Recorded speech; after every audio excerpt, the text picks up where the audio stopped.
الرجيم بسم الله الرحمن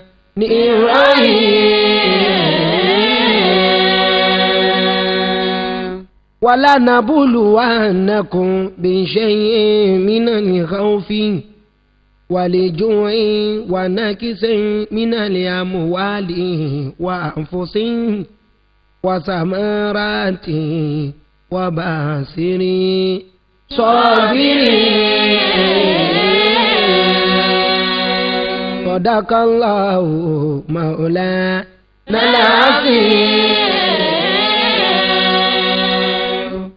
لا إله إلا الله محمد مولانا لا إله إلا الله محمد مولانا لا إله إلا الله محمد مولانا لا إله إلا الله محمد مولانا لا إله إلا الله محمد مولانا لا إله إلا الله محمد مولانا الله يا الله مولانا الله يا الله مولانا كمال جعل قاصد يا غوثاء مولانا لا إله إلا الله محمد مولانا ندعوك مدبرين بصفاتي مولانا ندعوك مدبرين بصفاتي مولانا بمسراري أتم بسير ذاتي مولانا لا إله إلا الله محمد مولانا بسير سير تمضي بالياماء مولانا سير تمضي بالياماء. ẹ kú lébà ilà karalé ẹ̀rìn wá là ń kérò ọ̀nà kógókógó là ń gbóhùn agogo dùgbẹ̀dùgbẹ̀ là ń gbóhùn akèrègbè kábíyèsí là ń kọba ládé kára ó lè mà ní tàwọn àjòyè ará ilé ṣebí gbogbo yín la kí èrò ọ̀nà ẹ máa kó ìrìn ọ̀nà ọkọ ọba àdá ọba kò ní sa yín lẹ́sẹ̀ ẹ dákun ẹ sàmì kẹ́ gbẹ́tọ̀ àdúrà mi. orí ètò Jímọ̀ Olóyin ni a wà yìí tí a máa mú wá sójú amóhùnmáwòrán yìí ní ọjọ́ mẹ́jọ mẹ́jọ níkànnì àgbàlẹ̀ oníwẹ̀ Africa TV. akínyìn wípé assalamu alaikum warahmatulahi wabarakatu ìkẹ́ ọlọ́run àti ọlọ́run kó máa bá wa. ayin a kú ọdún Jímọ̀ tòní Jímọ̀ Olóyin ẹ̀yin gẹ́gẹ́ bá ṣe mọ̀ pé Jímọ̀ ẹlẹ́ẹ̀kejì rèé nínú ọdún tí a wà yìí ọdún 2025 àdúrà wa sọba láwùrábí ni wípé ọ̀pọ̀lọpọ̀ Jímọ̀ náà ni a ṣe ní òkè èèpẹ̀ ẹ dákun ṣàmì. mo kí gbogbo wa níjọ níjọ mo kí wa ìjọ Nàwárùdín ni o Asárùdín ni o Yusrulai ni o Nasfat ni o Nakomyo ni Amadia ni àti bẹ́ẹ̀ bẹ́ẹ̀ lọ gbogbo yín ni mo kí gbogbo wa pé assalamu alaikum warahmatulahi wabarakatu. ẹ jẹ́ adé òkè ọjà lọ́run ká lọ wọ́n tí wọ́n ní fún wa ń bẹ̀. Ladies and gentlemen, lọ́mọdé pẹ̀lú alàgbà lọ́kùnrin lóbìnrin o lẹ́mí yọ iyẹ̀sì ẹ̀yà mi létí yín o láti gbọ́ làbáàrì èyí tí mo tún gbé dé.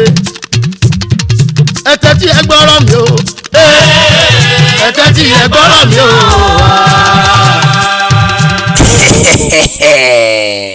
àtúntò alẹ́ ni wọ́n tẹ́tí ẹgbọ́ làbárí ẹnu mi. Glory Universe Hotel Limited.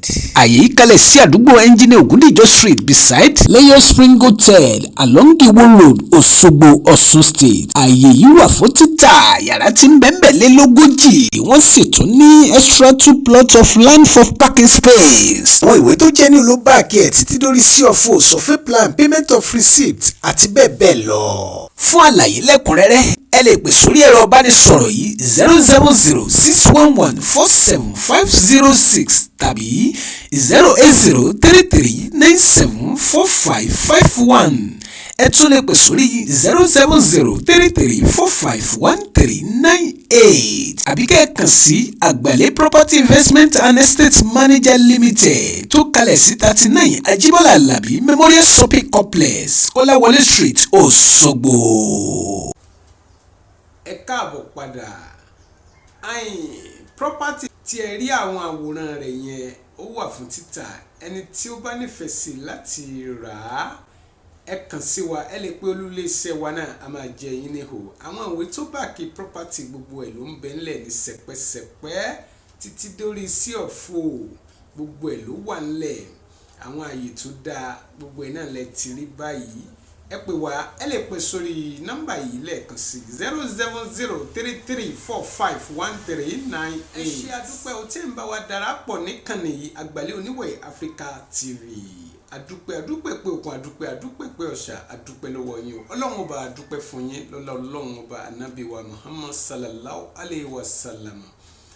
A tún ní ká fi àsìkò yìí sọ fún wa, ẹni tó bá fẹ́ polówó ọjà àbí iléeṣẹ́ kan ní àbí iléèwé kan ní àbí gbogbo ẹ̀yin tẹ́ ń tarú ìyálájẹ́ bàbá lọ́jà gbogbo ẹ̀ báhùn tẹ́ bá fẹ́ polówó ọjà lórí ìkànnì tí a wà yìí Àgbàlẹ̀ Oníwẹ̀ Africa TV, ẹ pè wá sórí ẹ̀rọ ìbánisọ̀rọ̀ 07033451398. á bá wa polówó ọjà yín gẹ́gẹ́ bá a ṣe mọ̀ yìí pé polówó ọjà báyìí òun náà ni àgúnmòwò. ẹ bá wa darapọ̀ níkànnì tí a wà yìí ká bá yín polówó ọjà yín, ẹ rí i pé rere ni Olúwa ọba. ó dáná ẹ já lọ gbórin látẹnu Alhaji wa Èrè Àsàlátù. Bismillah, come on, let's go. Ẹrú máa ń sọ pé òde yóò gbà mí sí. Alhamdulillah, alhamdulillah. Alhamdulillah. Èmi ń dúpẹ́ o. Alhamdulillah. Fọba tó dá mi, Èdùmàrè tó ṣe mí ní mùmínì akírun. Tora júwejúwe. Kèfèrí òdọ́dọ́hùn mọ́ o. Àwa màmá júwejúwe fún. Òtúlú òdọ́dọ́hùn mọ́ o. Alhamdulillah. Èmi ń dúpẹ́ o. Alhamdulillah. Fọba tó dá mi, Èdùmàrè tó ṣe mí ní mùmínì akírun. Tora júwejúwe. Kèfèrí òdọ́dọ́hùn mọ́ o. Àmàmà júwejúwe fún. Òtúlú òdọ́dọ́hùn mọ́ o. Ẹni sọ pé kò sọ́lọ́hun tó ní kí la ń wí yìí, ó fọ́nú ojú fọ́ra ló ṣe jẹ́ kó máa wí báyìí. Lọ́ba ńlá tó dálé ayé tó tóbi tó báyìí, ó dáná odò mi láfẹ́fẹ́ ó yá ẹ̀ tún báyìí. Òye là ń rí bá fẹ́fẹ́ ń fẹ́ta lórí rí báyìí. Kàlẹ́ ènìyàn tó fẹ́ bá lọ́n wí jẹ́ kó ṣe ṣe báyìí. Alhamdulillah. Èmi ń dúpẹ́ o. Alhamdulillah. Fọba tó dá mi, Èdùmàrè tó ṣe mí ní mùmínì akírun. Alájúwejúwe o. Kèfèrí òdọ́dọ́hùn mọ́ o. Àwa màmá júwejúwe fún. Òtúlú òdọ́dọ́hùn mọ́ o. Ẹ káàbọ̀ padà, ó náà lẹ ti gbọ́ yìí látẹnu Alhaji Èrè Àsàlátù. Ẹ̀dá tó bá mọ núrò ó yẹ kó máa dúpẹ́ o. Pàápàá jùlọ ẹ̀yin tẹ́ jẹ́ mùsùlùmí, tẹ́ jẹ́ múmìnì àti múmìnà, ó yẹ ká máa dúpẹ́ ni ò tá a bá rántí ìdá tí Ọlọ́run dá wa tó ṣe é ní mùsùlùmí akírun gẹ́gẹ́ bí àfáàwọ̀ Alhaji wa ìṣesọ, ó yẹ ká máa dúpẹ́ lọ́wọ́ Allahu Rabbi ni ọba tó dá ẹran tí ń rìn lórí ilẹ̀, ẹran tí ń rìn nínú omi, àwọn ọmọ ẹ̀dá náà a tún ń bẹ lórí ilẹ̀, à ń gbé láyọ̀ àti àlàáfíà. Ó yẹ ká máa dúpẹ́ fọ́lọ́run ni o. Ẹni tó bá sọ pọ́lọ́run òṣòrí ńláńlá fóun, ẹni tó wọn ò mọ̀ nú rò ní. Ìwọ tó bá wà mọ̀ nú rò tó mọ̀ pẹ́ gbogbo ìgbà ló yẹ ká máa fi dúpẹ́ fún Ọlọ́run. Ìdúpẹ́ tẹ́ rí ara ìjọsìn náà ni àbẹ́ẹ̀rí báyìí. Àwọn Yorùbá bọ̀ wọ́n ní tí a bá dúpẹ́ orí àná á tún rí mi ìgbà.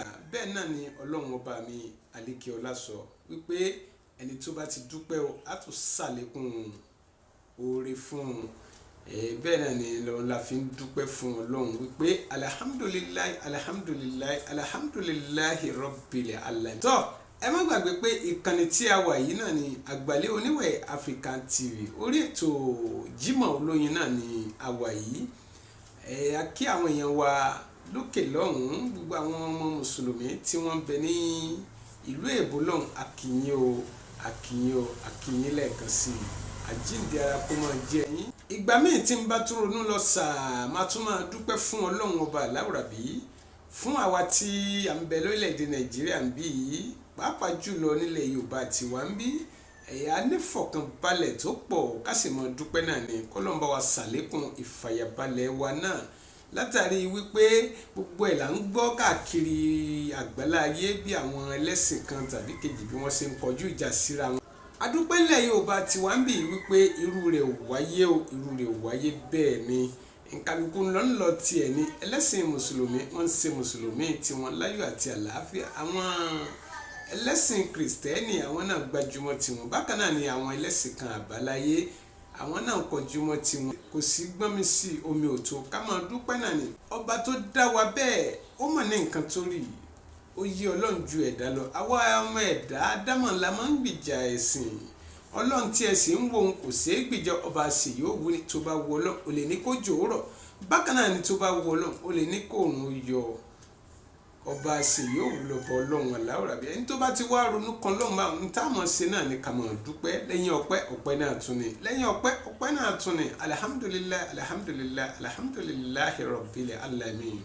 tó ẹni rí jù báyìí lọ lónìí ẹ má gbàgbé o tó bá tún dọjọ́ mẹ́jọ ẹ darapọ̀ mọ́ wa lórí ètò Jímọ̀ Olóyin lórí ìkànnì yìí Àgbàlẹ̀ Oníwẹ̀ Africa TV. ó kọ́ tèmi ò yí padà o, Adéwùmí Tajudeen Ọlálékan Àgbàlẹ̀ ni ó kọ́ tí wọ́n fi ń gbé mi lárugẹ. èmi lọ́mọ wọn lẹ́dẹ̀mọ̀ pọ́ àrògùn ọmọ ajílàlà ọ̀ṣọ́ ọmọ ajífọ́jọ́ gbogbo dára bíi tègbè. Masala.